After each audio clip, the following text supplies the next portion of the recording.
los embajadores de Moctezuma suben al barco y lo visten como con las frases de Quetzalcóatl. Sahagún, en 1540, hace una breve mención de que probablemente Hernán Cortés fue confundido con esa deidad mesoamericana. No existen bases fundamentadas para decir que Moctezuma se rindió. Ellos representaban a Quetzalcóatl, o que Hernán Cortés era Quetzalcóatl, o sea, Catopilsi. Pues, ¿por qué? Pues porque no era así, ¿no? Él supo que eran hombres de importancia, grandes guerreros, pero pues eso, a un dios, ¿no? Pues está muy lejos. No lo hemos resuelto. Seguimos todavía debatiéndonos qué tan indios somos o qué tan españoles somos, cuando en realidad somos mestizos. Pero es un mito creado por los franciscanos, ya en el siglo XVI, que Cortés era Quetzalcóatl.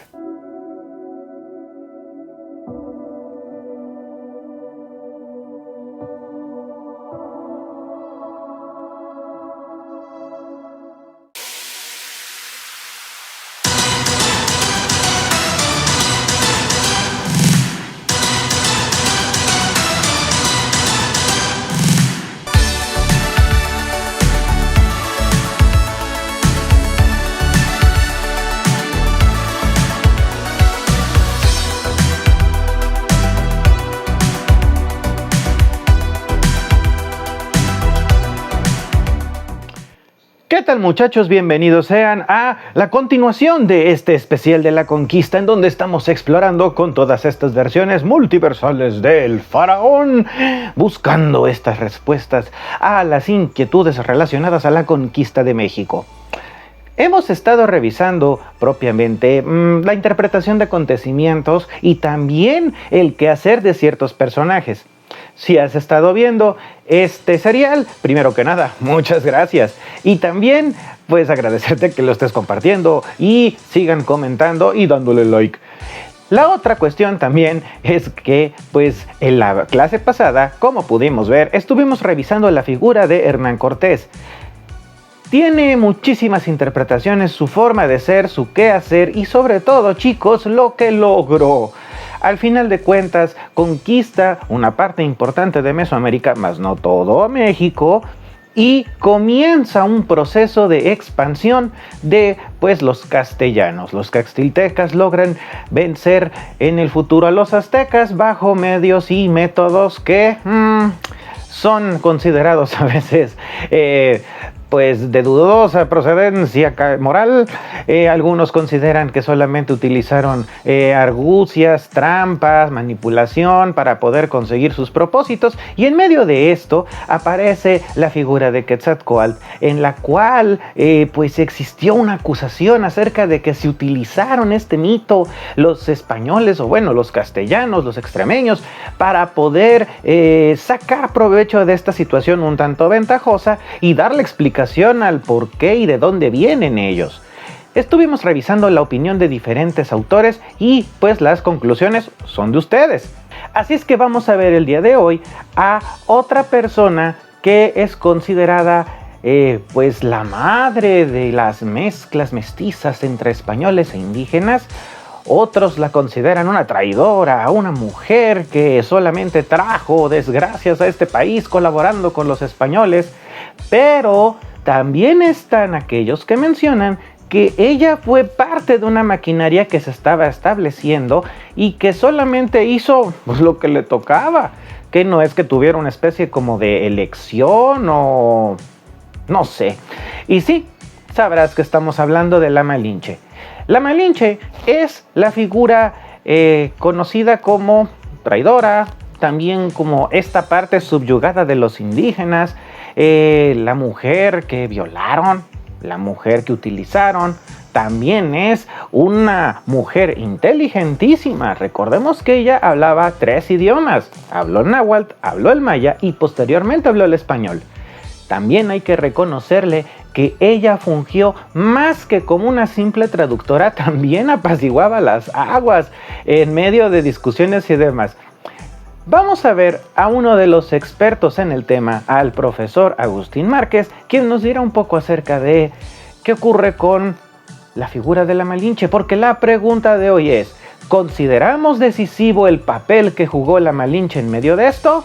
Acompáñenme a ver qué encontró el faraón brillante. Malinche, no la Malinche. ¿Usted considera decisivo el papel de ella en medio de esto, de la Malinche? Sí, sí. De hecho, respecto a genocidio, en 1523, en la guerra de Pánuco, son capturados alrededor de 400 líderes indígenas. Entonces se da la orden que sean quemados. ¿Viste? ¿Así nomás? Sí, los quemaron. Ahora, el traductor en ese momento es un personaje llamado Pilar García.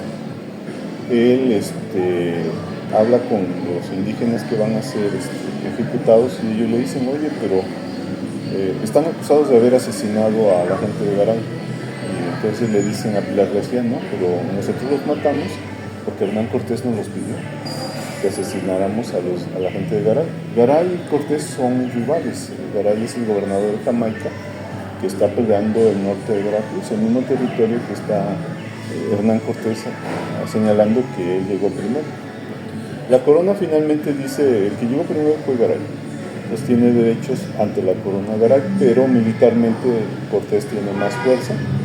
Y Pilar de García dice, bueno, él traduce, García, él señala, bueno, y declara en un juicio que los indígenas dijeron que habían hecho esa acción de asesinar a españoles porque Cortés se los había pedido. Entonces, todo este lío es porque no había un buen traductor. Ok. ¿Sí? Entonces, okay. El papel de Malintzin es, si lo comparamos con otros traductores que sí lo sabían, está Francisco, por ejemplo, un traductor que llega con los españoles de Hernán Cortés, que previamente había sido secuestrado en 1518. Llega a Cuba, casi de inmediato se lo regresan en la expedición de Cortés. Él comete varios errores. Francisco, por ejemplo, está con Pedro de Alvarado en Tenochtitlán, en la matanza del Templo Mayor. Él no logra traducirle a Pedro de Alvarado qué estaba ocurriendo, y Pedro de Alvarado toma la decisión de ejecutar a la élite de Tenochtitlán, que estaban en una ceremonia religiosa. O sea, el problema fue el traductor. Pues, cuando observamos estos incidentes, porque hay varios, donde otros traductores cometen errores de la magnitud de la masacre del Templo Mayor de Tenochtitlán o genocidio con los líderes en la región de Pánuco, entonces consideramos que Malintzin no es extraordinario. No solo es una traductora lingüística, sino cultural. Ella aparentemente fue criada en un contexto de élite en el sur de Veracruz, pero también fue esclava, entonces conoce distintos rangos sociales. Aparentemente nace en un pueblo que se llama Luta, donde se habla el Mije-Soco, pero también en agua del sur de Veracruz, que es diferente del de Tenochtitlán. Y estuvo en la zona de la Chontalpa, o sea, habla el maya Chontalpa, el náhuatl del sur de Veracruz y el oluteco, 3 idiomas, y aparentemente cuando llega a Tenochtitlán ya tiene un conocimiento suficiente del español. Es decir, entre abril y noviembre de 1519 ya está entendiendo no solo palabras, léxicos, sino también culturas. Entonces es una traductora entre idiomas y culturas. Es lengua de muchas lenguas, es uno de los testigos así lo llama. Entonces su papel es fundamental. Cuando vemos una serie de hechos en conjunto, no comete errores, no tiene errores de esa naturaleza que otros traductores sí cometieron. Impresionante. Ok, tenemos ya el panorama bien claro. Ella no nada más fue una especie como de intérprete que pasara subtítulos sin más. También fue una traductora de las cuestiones religiosas y culturales que veía. Interpretar esta parte de la ruta de Cortés no como una especie de reconocimiento militar, sino como una travesía en medio de lugares donde había rituales, es muy interesante. Algo que se puede anotar también en medio de ello y que lo constata, sí, lo puede decir Cortés y puede haber estado mintiendo, pero otros historiadores también lo señalan de acuerdo a lo que encontraron en relación a sus biografías y a las cartas de otras personas que intervinieron en medio de la conquista, es que Cortés jamás quiso arrasar Tenochtitlán, él la quería entregar funcionando. Y la Malinche, o Malintzin, o Malinali, como la quieran llamar, ella también sabía exactamente qué intenciones tenía el capitán o su capitán.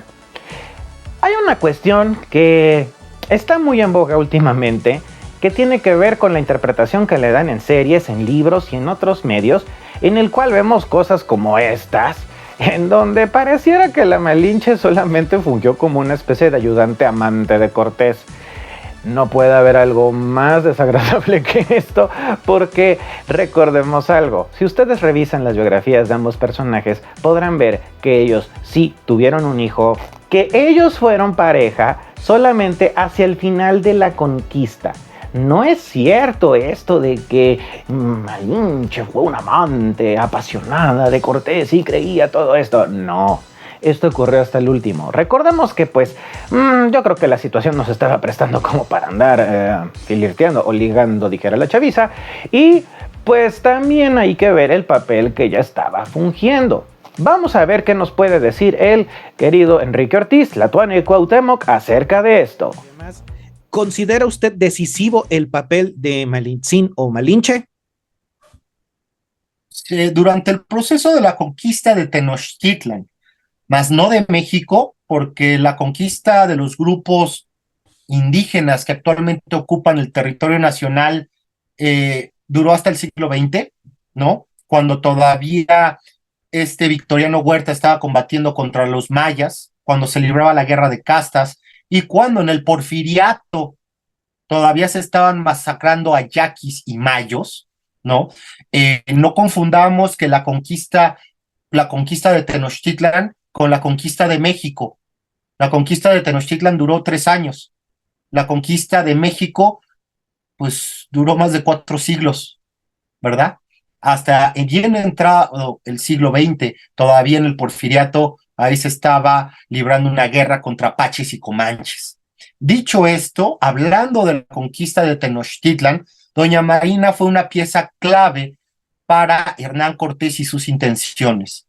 ¿Por qué? Posiblemente sin doña Marina, Cortés no hubiera llegado tan lejos. Desde mi perspectiva, doña Marina no fue una traidora, doña Marina fue una sobreviviente, doña Marina fue una mujer que se debe a sí misma, la primera mujer que se creó a sí misma gracias a su inteligencia, porque ella era una políglota. Ella hablaba náhuatl, maya chontal y también popoluca, y para 1521 también ella hablaba castellano, por lo que Jerónimo de Aguilar, este náufrago español, pues quedó relegado. Doña Marina fue la lengua, ¿no? Fue la voz de Hernán Cortés, y de esta forma se volvió su principal consejera, su principal consejero, ¿no? Hablando en general, al grado que también se volvió su amante y le dio un hijo a Hernán Cortés, Martín el Mestizo, Martín Cortés Malinche o Malintzin, quien nació en Coyoacán en 1522. Este hijo fue legitimado por una bula papal de Clemente VII en 1527 por el gran amor que le profesó Hernán Cortés. Fue su primer hijo varón.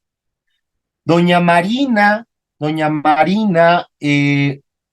una mujer que entendió las circunstancias de su tiempo, fue una mujer que entendió que el mundo en el que nació estaba por colapsar y saltó a tiempo tomando las precauciones necesarias para sobrevivir esta hecatombe, este cataclismo para las culturas mesoamericanas y quedar bien protegida, bien acomodada en el nuevo orden de las cosas en la antigua Mesoamérica.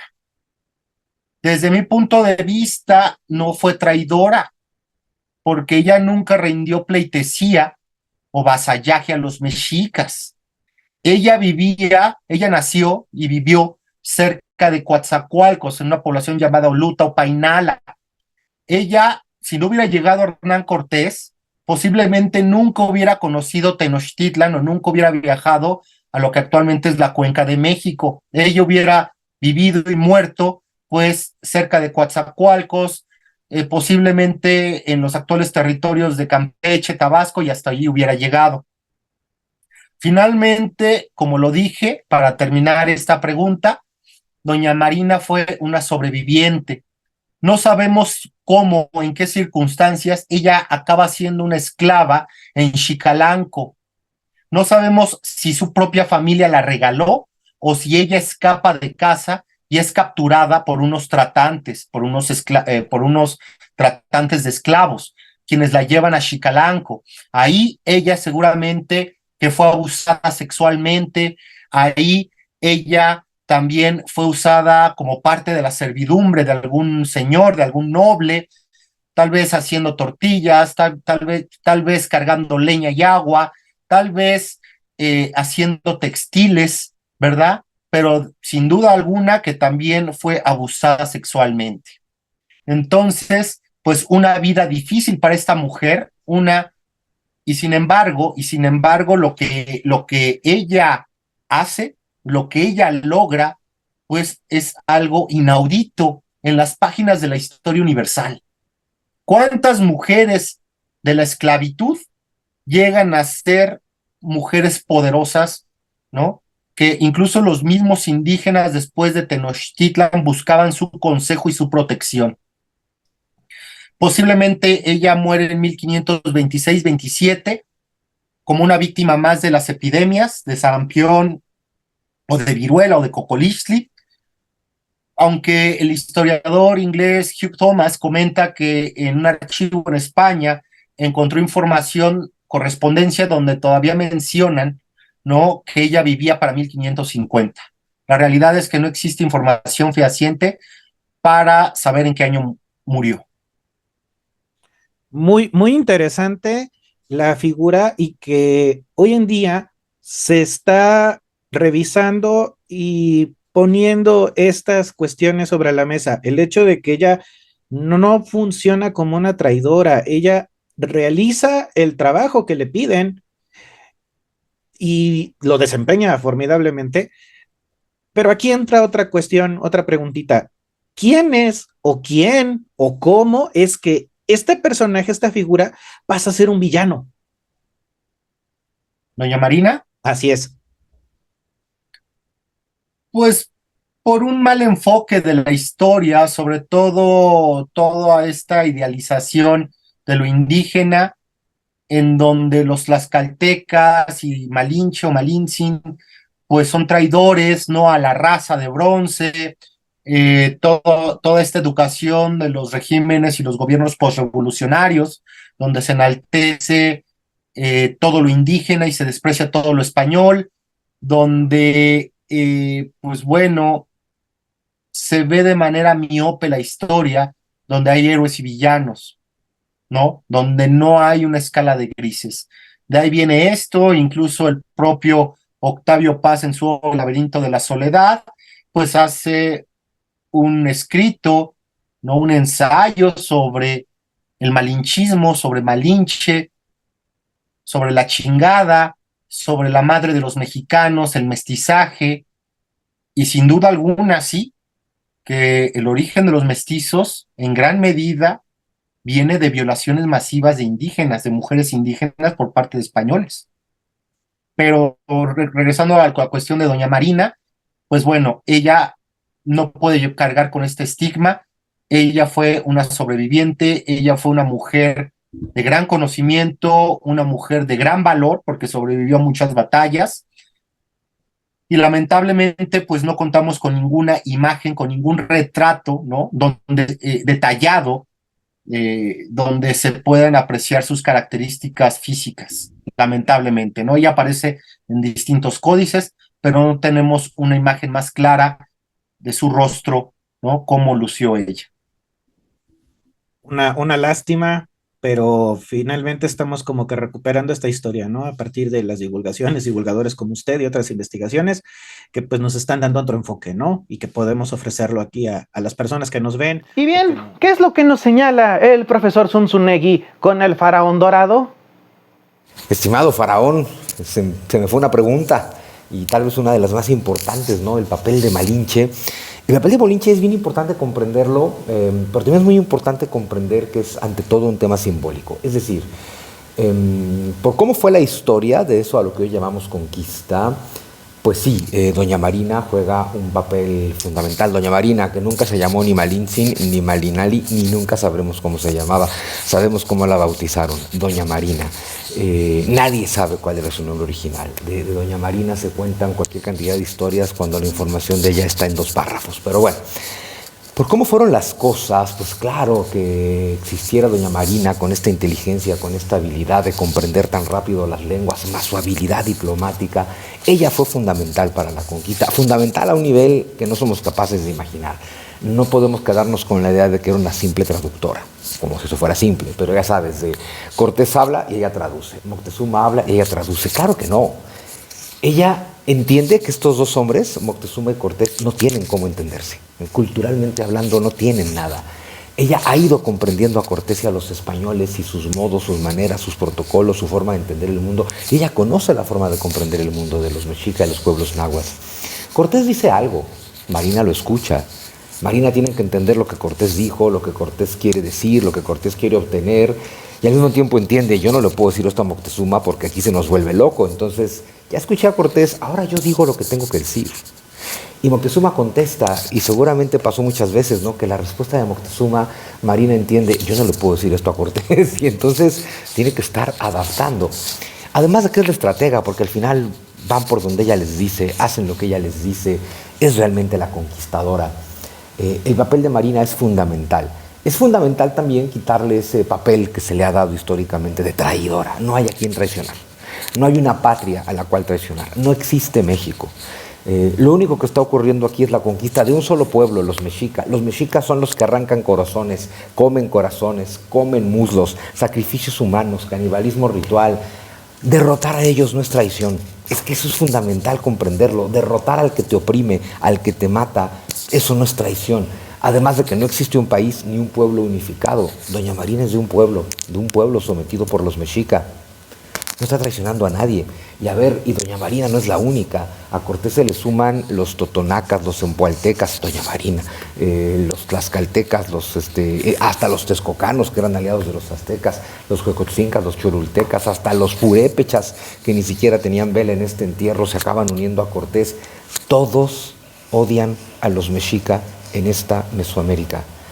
Acabar con el que te oprime, al que odias, el que te sacrifica y el que se come tu corazón y el de tus hijos, eso no es traición, es sobrevivencia básica, ¿no? Es bien importante comprender eso de Marina, es bien importante entender que sin su papel no se hubiera dado los hechos como se dieron, pero también es importante comprender que si no hubiera existido Doña Marina, igual hubieran ganado los españoles. Eso es fundamental, porque eso no tiene que ver ni con la habilidad de Cortés, ni con la habilidad de Doña Marina, ni con la de Cuauhtémoc, o con la de Tlatoani y Moctezuma. Tiene que ver con la fuerza de la historia, tiene que ver con que una cultura avanzada de edad de hierro se está encontrando con una cultura del neolítico, con una cultura de la edad de piedra. Quiere decir que la diferencia en conocimiento, ciencia, tecnología es abismal. En el momento mismo en que se dé el contacto entre Europa y América, Europa está destinada a ser la que se imponga en ese encuentro. Eso no es una tragedia, eso no está ni bien ni mal, eso es la historia. No podía ser de otra manera por el nivel de desarrollo que se ha generado en Europa contra el nivel de desarrollo que se ha generado en América. Si no hubiera sido Cortés y no hubiera sido Doña Marina, los españoles hubieran ganado y se hubieran quedado. Poquito antes, poquito después. Eso era inevitable. Eso no es ni culpa, ni responsabilidad, ni consecuencia de un solo personaje. Y más importante aún, Doña Marina representa a todos los pueblos que al final deciden recibir a los españoles, porque los reciben. Y Doña Marina representa el origen del mestizaje, porque hoy en día no somos indígenas, no somos mexicas, no somos nahuas, pero tampoco somos españoles. Somos la hermosa mezcla de esas dos cosas. Ahí está Martín Cortés, el hijo de Hernán y el hijo de Doña Marina. Eso es lo que todos somos, un pueblo mestizo. Excelente. Veamos qué es lo que nos puede decir el querido profesor Moctezuma acerca de esto. ¿Considera decisivo el papel de Malintzin o Malinche? En esta invasión, lo decisivo fue el engaño de los invasores. que llegaban, accedían a los dirigentes y de pronto, por sorpresa, los secuestraban.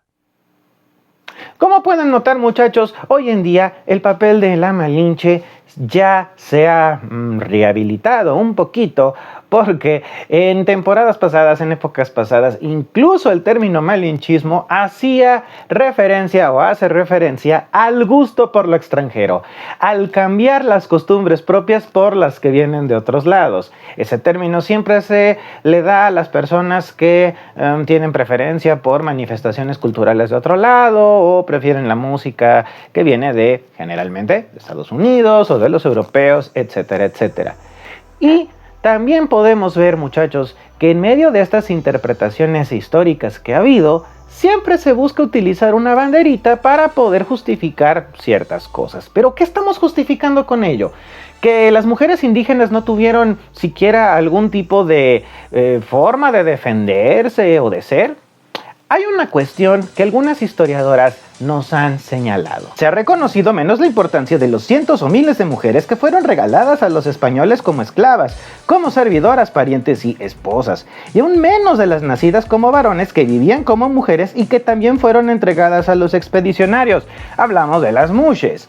Lo que es incuestionable es que 24 de estos 26 meses, los conquistadores dependieron por completo de los alimentos y cuidados de estas mujeres, de sus curaciones a sus heridas y enfermedades. Ellas los mantuvieron vivos y les permitieron adaptarse a un mundo lejano, inmenso y hostil. La historia suele minimizar la contribución al decir que estas mujeres servían a los varones, marcando su subordinación y la poca importancia de su labor. Sin embargo, a ojos de los indígenas y de ellas mismas, hicieron mucho más. Alimentaron a los invasores con alimentos de la tierra que los hicieron más parecidos a sus habitantes. Les enseñaron costumbres mesoamericanas, los curaron con medicinas indígenas y modificaron sus corporalidades. Y también, hay que decirlo, pues tuvieron relaciones con ellos, y no necesariamente a fuerza. Ojo, no en todos los casos, porque no podemos negar que sí hubo violaciones. Pero decir que todo esto fue a la fuerza también es un extremo. Recordemos también que esta forma de mestizaje no confirmaba el poder masculino español, sino la capacidad de las mujeres indígenas para incorporar a los extraños para domesticarlo. Este legado es ambiguo, porque estas mujeres indígenas que realizan estas labores de cuidado y crianza, sustento material y alimenticio, son todavía menospreciadas con etiqueta de sirvientas. El abuso sobre sus cuerpos y sus personas sigue siendo sistemático. Sobreviven también, por desgracia, los sistemas de secuestro y tráficos de mujeres cautivas para servicios. Y es que, chicos, esta situación sigue ocurriendo hoy en día. Se siguen regalando mujeres a cambio de ganado, se siguen ofreciendo a las hijas para obtener favores y sigue habiendo en algunos lugares serranos y remotos este intercambio de en especie de tierras por mujeres, o estos usos y costumbres bastante nefastos en donde una mujer menor de edad está con un hombre mayor, o donde casan a dos menores de edad. Así que creo que esto no es necesariamente tema de la conquista, sino que es algo que se sigue haciendo. Vamos a ver qué nos dicen los demás historiadores y qué es lo que encontraron los demás faraones. Sí, faraón. El papel de Malinche fue fundamental en la conquista de México Tenochtitlan. Esta joven de aproximadamente 14 a 16 años, originaria de Coatzacoalcos, Veracruz, fue determinante para que los españoles pudieran establecer contacto con los diferentes pueblos rivales de México Tenochtitlan. Se comenta que ella hablaba alrededor de 5 lenguas y pronto aprendió a hablar el castellano perfectamente.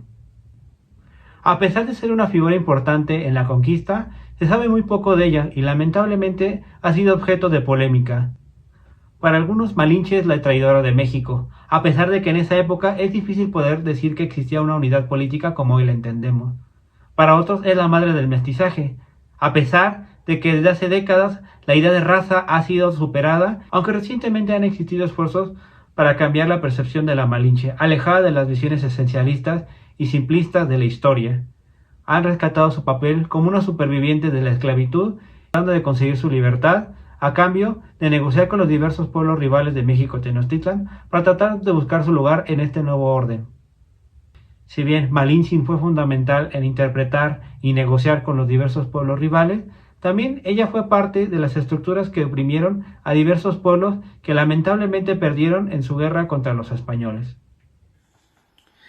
Que si considero importante el papel de Malintzin o la Malinche en el proceso de conquista, importante quizás no, vital tampoco, pero sí relevante. La presencia de Malinche y de Jerónimo, el otro intérprete, les facilitó en gran medida aliarse, darse a conocer, darse a entender, primero con los pueblos mayas de la región de Tabasco, posteriormente con los totonacos del norte de Veracruz, y fue un gran aliciente para allegarse a los tlaxcaltecas, que nótese que con los tlaxcaltecas tuvieron varios enfrentamientos, pero sin duda se hubiera dado la conquista con o sin Malinche. Vamos a poner, por ejemplo, la caída del imperio de los incas, que ocurrió casi una década y media después por un familiar de Cortés, que fue Francisco Pizarro. Pizarro, sin la ayuda precisamente de grandes intérpretes, pero con la misma astucia que demostró su primo a la hora de generar discordias, de aprovechar alianzas, de utilizar los peones de buena manera en el juego de la guerra y las intrigas, pues logró conquistar el imperio de los incas. De la misma manera hubiera ocurrido con Cortés, ya que la enemistad que existía latente entre los pueblos mesoamericanos, tanto los tlaxcaltecas, la confederación tlaxcalteca contra los mexicas, pues era latente y en algún momento iba a explotar. Por eso es que considero que Cortés hubiera encontrado la manera de aprovechar esas enemistades, valerse de lo que ocurría, valerse de su facilidad de palabra y facilidad para realizar esas alianzas que tan bien le surgieron, y de aprovechar el momento para de una vez por todas dar al traste con el imperio de los mexicas.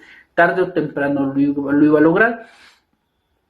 Cortés se había hecho a la oportunidad, las oportunidades se le habían presentado y Cortés las había sabido aprovechar.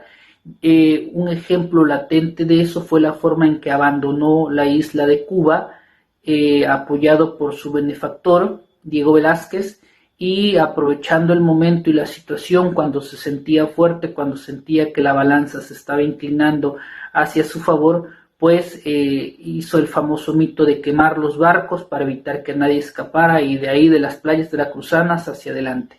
Entonces el mito de Malinche probablemente se ha potenciado a lo largo de las décadas. Probablemente su imagen se ha utilizado como un signo de, pues, el que se le ha dado, ¿no? Muchas veces hasta un signo de traición, pero ciertamente después de la conquista la mera existencia de Malinche fue relegada, y los pueblos indígenas siguieron cayendo bajo el control de Cortés y posteriormente de los que siguieron después de él. Así que vital, no; relevante, claro que sí.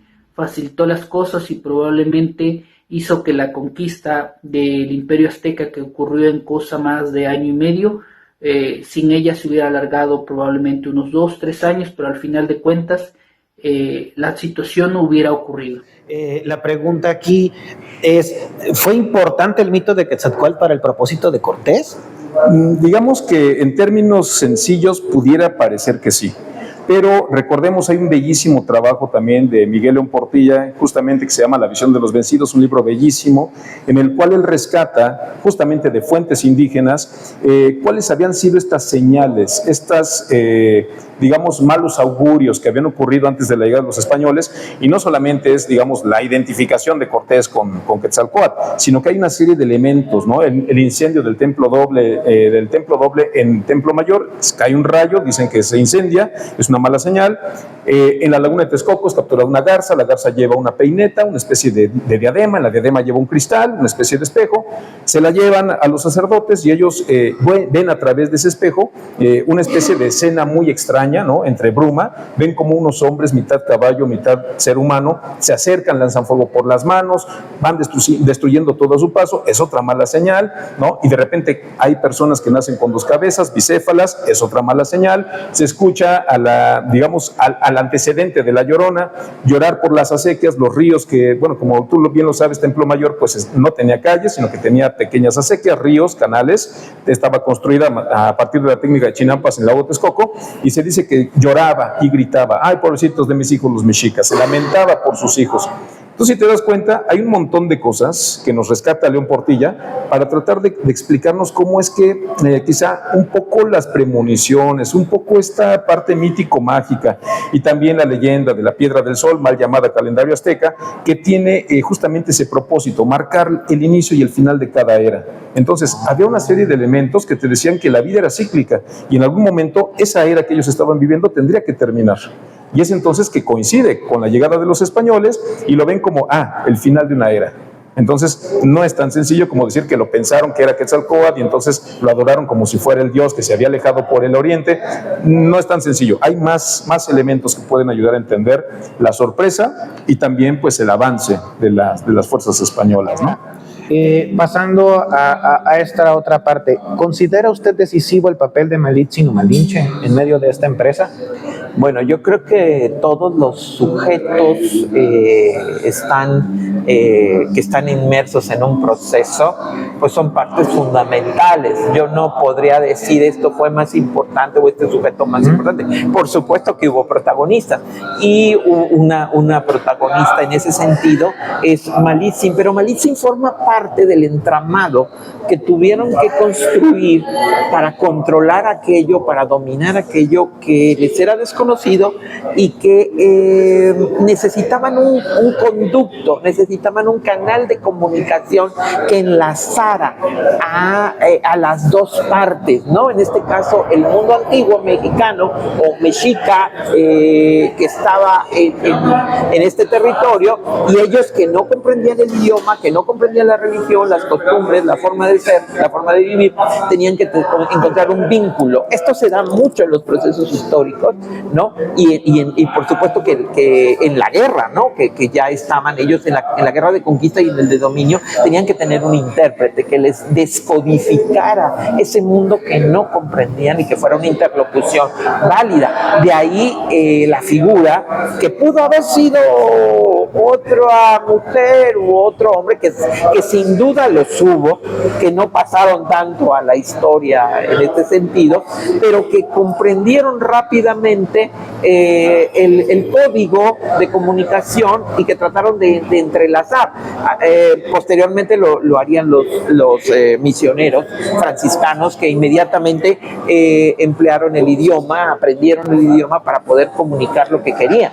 Pero en este momento del proceso de conquista, esto se convirtió, la Malicia se convierte en un vehículo muy privilegiado de comunicación. Ok, entonces aquí tenemos nosotros esta figura, esta persona histórica que nos la ponen como traición, que nos la ponen como un montón de cosas, pero que no recae en ella ningún tipo de culpa, sino que ella le cayó un trabajo que tuvo que cumplir. Entonces estuvo en el lugar, simplemente estuvo en lo que le tocó a ella. Ella, digamos, ahora sí, circunstancial, ¿no? O víctima de las circunstancias que le tocó vivir.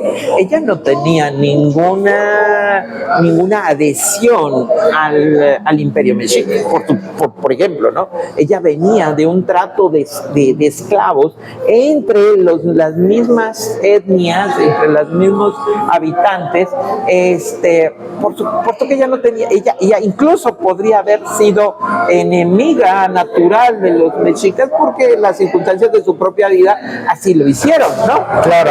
Los mexicas practicaron, por ejemplo, la guerra florida. Iban y sacaban prisioneros de otros grupos a los que dominaron y los sacrificaban porque pensaban que con eso aplacaban a los dioses. Entonces, pues imagínense, pónganse en el ejemplo de un personaje que es víctima de esto, de las guerras floridas, y que después encuentra una línea de liberación, y los españoles se convirtieron en un efecto liberador para ella.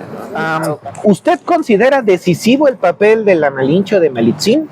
Bueno, es muy interesante esta mujer, una mujer que la han denotado, una mujer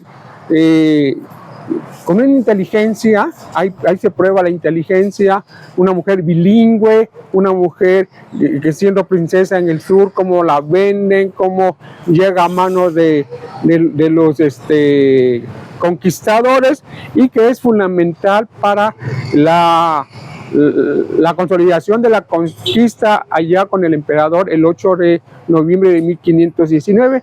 Y yo creo que tenemos que dignificar a la Malinche. Y Malinche no sabemos su nombre, le decían Malinche a Cortés. Es que esa es una versión que acabo de escuchar por allí, que decían que Cortés era Malinche. ¿Nos podrían contar, por favor, esta historia para acá, por favor? Para los pueblos originarios, sobre todo para los pueblos aztecas, era Malinche, era él. Y yo después le cambiamos y le decimos que era ella, ¿no? Y es muy interesante la historia porque finalmente hay un enamoramiento, hay un hijo, la en matrimonio con otro. Es una historia muy trágica de esta mujer, que su sabiduría, su inteligencia logró ser el puente, logró ser la madre de lo que hoy podríamos decir la mexicanidad, ¿no? Ok, es como que esta parte del mestizaje lo simboliza, ¿no? Y bueno, aquí se le pone a ella como el papel de traductora, pero aparte hay algunas versiones que la ponen no nada más como traductora, sino como introductora incluso de las costumbres y demás. Pero aquí hay una situación, no lo hizo con malicia. Sí, y no fue traidora, porque ella no era náhuatl, ella era Zoque Popoluca, ella no era súbdito del imperio azteca. Ajá, o sea, ella no decía, pues esta es la mía y ahí les voy. No. Pero ¿por qué tenemos este papel tan denostado de la Malinche? ¿A qué se debe? En primer lugar, porque es mujer. Yo creo que nuestra cultura siempre ha sido misógina. Súper misógina. ¿Y cómo es posible que una mujer pudiera ser traductora? Todo lo que hizo para consolidar este mestizaje, este sincretismo de dos razas. Pues allí lo tienen, muchachos. Es muy importante el reconocer y revisar estas opiniones. Como pudieron revisar, todos están de acuerdo en algo. Malintzin no fungió como una traidora. Simplemente fue una mujer que cumplió un papel que se le encomendó, quizá también por fruto de la casualidad. Y también no sabemos si es que es la buena estrella de Cortés, porque qué suerte tuvo este desgraciado al encontrarse con semejante nivel de traducción. Y ojo, ella no fue la única traductora en medio de esta expedición. Se conoce que fueron al menos otros 2 o 3 indígenas que estuvieron al lado de Cortés y que le sirvieron también como intérpretes. Estamos hablando de Melchorejo de Gasparillo, del Paje Orteguilla, y también no podemos dejar de lado a Jerónimo de Aguilar. Así que creo que esta cuestión de si fue traición, uso o desuso, o simplemente estaban salvando el pellejo, es una cuestión que tenemos que tomar muy en cuenta, porque, ojo, lo dijo el profe Zunzunegui y lo han dicho otros más, con o sin Malinche, con o sin Cortés, alguien iba a venir.